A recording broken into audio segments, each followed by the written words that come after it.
Hello everyone and welcome to another episode of Stats of the Day. I'm your host Karam, and in today's video we're gonna analyze the matches from Game Week 21 and we're gonna see what we learn ahead of Game Week 22. Now Game Week 22 will be in 2 weeks time, so things can change a bit, but it's still relevant.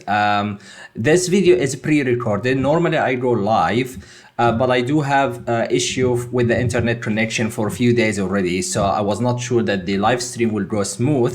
So this is a video pre-recorded. It's recorded on Saturday evening after Crystal Palace and Newcastle match. So we're gonna cover the 6 matches from Saturday, a lot of draws and too many clean sheets. Let's see, we didn't have Man United, didn't have Arsenal, Spurs, Man City playing today. So in a way it will be interesting to flag some players that not many will be having a look at that could potentially be an option in the next coming week. So let's roll with it. So starting from the Saturday matches report, we have Liverpool and Chelsea, a 0-0 draw, another blank for Salah. Nunez and Trent came off the bench with a pointer. So Robertson is pretty much the only, and Kepa owners, well done if you have him. These two owners are the ones that benefited from this match. Important to know that Gakpo, in another start from Liverpool, has recorded 7 goal attempts, accumulating an HGI of 0.9. By far the best player in terms of stats from this match. Is he going to be an option? Maybe. Nunez is back, so I'm interested to see what is the lineup if Nunez is going to be included and where Gakpo will be playing. Could be a nice option in the next coming weeks. However, Liverpool overall are not convincing yet. Same thing for Chelsea's attack, at least. I would go for Kepa, and if you bench Kepa for Danny Ward, it's a big variance for this game week. But Kepa is coming with the goods again with 9 points from a clean sheet. As of attack, Kai Havertz had a goal disallowed. He had managed to accumulate a 0.41 XGI. Hakim Ziyech accumulated an XGI of 0.67.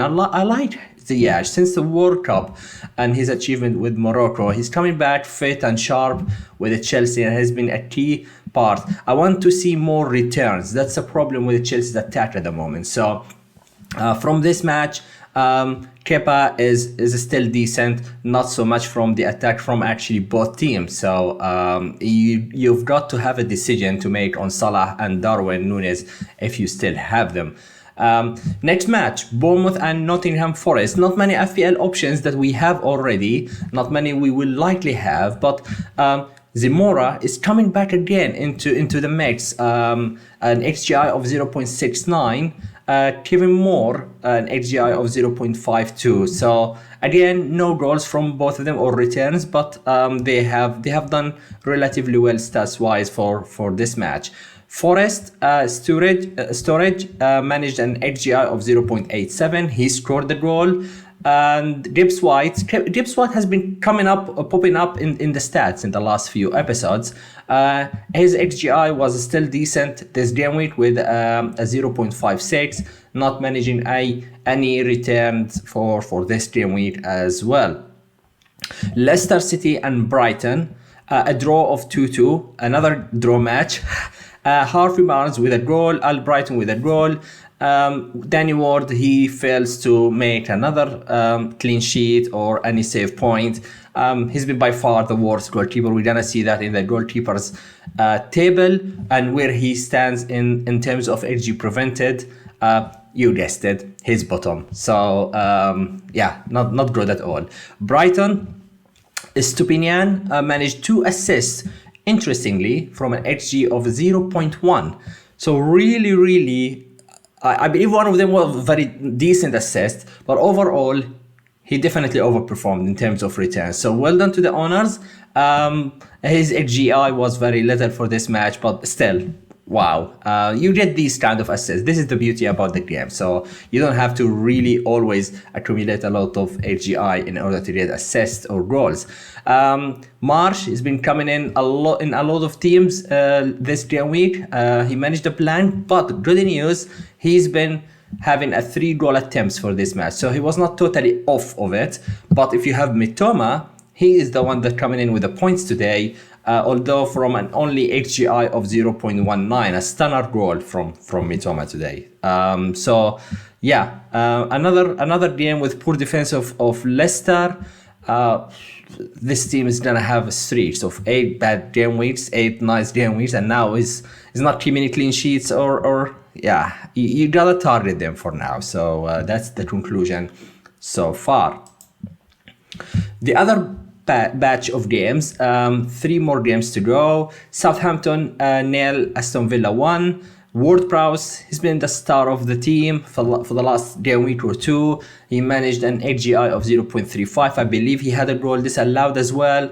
Aston Villa with Bailey, I mentioned in the last game that I like him with Unai Emery. I like his involvement. He's been, in terms of AGI, he's been the highest in Aston Villa. He didn't return points, but at 4.5 for a nailed position in a relatively much better team. I think at some point he could be an option. I'm not sure I would favor him over Andreas, but if somehow the structure for you allows or needs to have 4.5 midfielders, then I think Bailey could be a nice second cheap midfielder to have. Crystal Palace 0, Newcastle 0. Newcastle are struggling for goals. They're not scoring many goals. That helps the defenders. So Trippier, he got a yellow card, but he got a clean sheet, and he still managed the 3 bonus points, partly because the team is not scoring goals, but also he managed to create 8 chances. So another 8-pointer from Trippier. You can't get advantage with him anymore because his effective ownership is almost 99%. So if you have Botman, if you have Nick Pope, that's where you get an additional clean sheet and a bit of an advantage for the rest of the managers. Almiron probably forgot how to play football, or he returned to the mean after the World Cup. He's not scoring goals. An AGI of 0.24. He's not getting 90 minutes, between 70 and 80 minutes. I think he's on the chopping list. I think he's probably one of the Leeds midfielders, maybe Rodrigo or so. Could be an option for the next game weeks, especially if you are going for a double game week player. If you still don't have Rashford for some reason, you can upgrade that position. So I think for Almiron, it's time to go. And once you sell him, probably he will score, but that's how it works. Crystal Palace, Doucouré has been... Not many players from Crystal Palace have done well today, but Doucouré stood out with an HGI of 0.23. Eze with 2 chances created. I honestly thought that Olise is the best player and he is the one to go for, but he was benched today. I'm yet to see the comments from Vieira why this happened, or is there any reason? Is there an injury or a related issue or tactical? I still think Olise cheaper, more attacking. He's by far the best player if you want to go for a Palace attacking player. West Ham and Everton, not many assets are popular now in at least in Twitter community, but Jarrod Bowen managed to score 2 goals with an XGI of 1.76, so decent game from him today. And Aguerd, a defender who managed an XGI of 0.42, managing the clean sheet as well. Demarai Gray, again, he's a standout player from Everton, an XGI of 0.36, but I still won't go for Everton unless something major changes. As I said last episode, players signing, managerial change, I don't think they are in any good position now to invest in from an FPL perspective. So yeah, let's have a look at the positions, and we will start with the goalkeepers. Right. Emiliano Martinez topped the table with an XG prevented of 1.1, 5 saves in this match, and a clean sheet, although they considered one better chance that he managed to save. So a decent game from Martinez. I like the defense now a bit more. Mings at 4.3, Moreno at 4.5. These are decent options that you could consider depending on the fixtures. If you go down the list, you have Fabianski, Guaita, and Kepa managed 3 saves from an XG prevented of 0.60. The best in terms of saves for this for today's matches was Guaita with 7 saves today.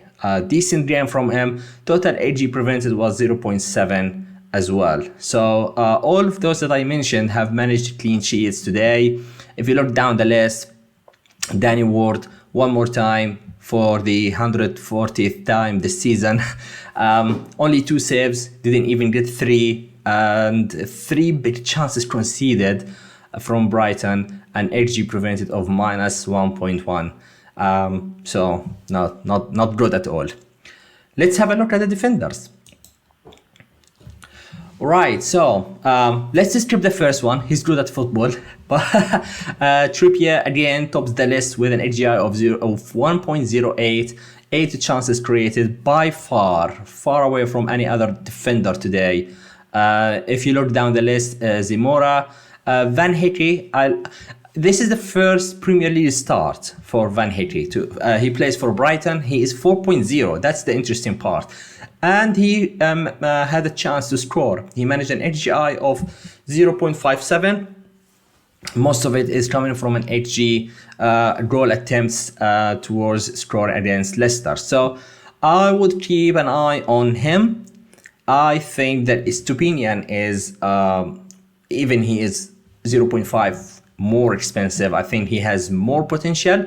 But if you are on a wild card or you are desperate for a 4.0 defender, I would give another game or two to see if Van Hickey is gonna nail his starts. They have a good run of fixtures for Brighton, so he could be someone to consider. If you have Patterson, that he is third sub, and you have a spare transfer to use, then, or you need that. If you don't need that transfer, then you can use it to get potentially an active Brighton defender. So if he becomes a relevant asset, you heard it here first. Fabian Schär, another XGI, another game with involvement of XGI 0.37.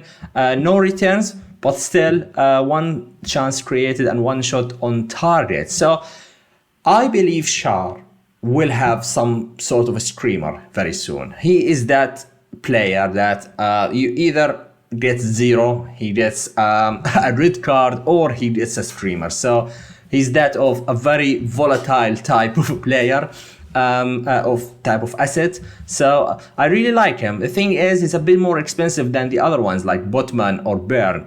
So if you are willing to go for that, why not? Why not? They are keeping lots of clean sheets. So I don't know how many more clean sheets they will keep.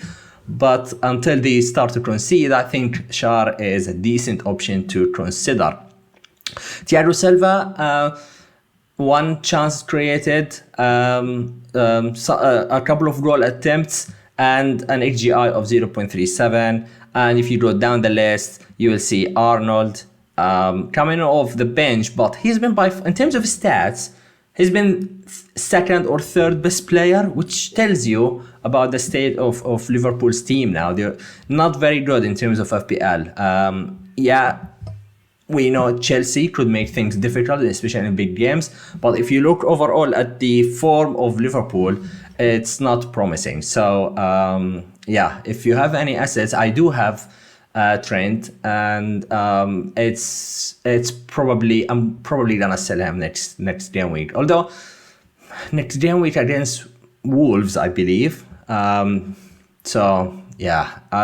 have a think about it. I'll need to see the rest of the game week to see whether I will sell him or not. Depends on what's the priority in my team. Estupinian, 2 assists, 2 chances created, as I said. total XGI, total expected assists was 0.09, and he managed to get 2 assists. So that's a huge overperformance. But nevertheless, if you own him, congratulations, that's decent as well. Let's have a look at the midfielders. Okay, so with 2 goals today, it's obvious that Bowen will be top of the list with an XGI of 1.76, 4 goal attempts, 2 shots on target, and 2 goals and 1 big chance created. So he had what sort of a complete game for West Ham today. Gakpo 8.0. Still, wait and see. 7 goal attempts, 1 shot on target though. So there is volume, there isn't that much of accuracy. The XG is fine. It's what sort of Salah would get in a normal day. So I really like him initially. I need to see more of an accuracy. Maybe I will need to see some returns. I want to see where he plays, when we get Nunes back. So he's in a watch list for sure. Barnes at 6.7, he managed 3 goal attempts, a goal, an XGI of 0.7, and Ziyech with 0.67 XGI. Total chances created 2, 3 goal attempts. So he had another game, another good game in terms of potential goals and assists. And if you go down the list, pretty sure some will be interested to know about Mudryk, who is a new signing for Chelsea. He came off the bench at the 55th minute. He made a good impact. He has been close to score from a very decent chance. He had an AGI of 0.47, split it in half in terms of XA and XG. So initially, he is a player that can provide goals and assists. I want to see more minutes, and I want, as I said before, I want Chelsea as a whole to start scoring goals to make me convinced that I'm gonna go that route to Ziyech or Havertz or Mudryk potentially. Depends on how many minutes that he gets in the next few game weeks. And I added Salah for perspective. He has managed an HGI of only 0.1. So not really good day for Salah owners for a very big price, 12.8. So might have a decision to make in the coming 2 weeks. Let's have a look at the forwards. Right, so some names that probably no one have, but that's what we got from today's matches. So storage. Why am I saying storage? Storage, 4.7 million. He could be an enabler if he is consistently getting enough minutes. XGI of 0.87, something to just keep in mind. I'm not gonna go and buy him, that's for sure. But you can see here Watkins, Moore, Havertz, Calvert-Lewin. He is getting higher XGI. I'm waiting for a moment. I have a feeling for a month or two that Calvert-Lewin will have some sort of a streak. And 7.9 is still expensive compared to the situation itself, the bracket itself. You can get Tony, you can get Wilson, you can get Mitrovic for that price. So it's not gonna be easy. That opens an opportunity. If Calvert-Lewin starts to get returns, he could be a nice differential. So I talked longer than I wanted about Calvert-Lewin. Ferguson, 4.6 million, another enabler that could provide some value. He came off the bench today for Welbeck. Welbeck has started today, but Ferguson came off the bench, and he had a goal attempt and a shot on target, so he didn't manage to get a lot of HGI. It's 0.17, which is more than Salah for this game week. But someone I would still keep an eye on to see how this will impact his minutes with Welbeck. And finally, Darwin Núñez didn't make much impact coming off the bench today. Alright, so that's it for today. It's a little bit shorter than normal because we usually have interaction with the comment section and have some Q&As. But But I hope that you enjoyed the stream today, and you had some perspective on some players that might be interesting in the coming game weeks. And yeah, thank you very much, everyone. And I will be checking in with you all next game week. Until then, take care. Peace.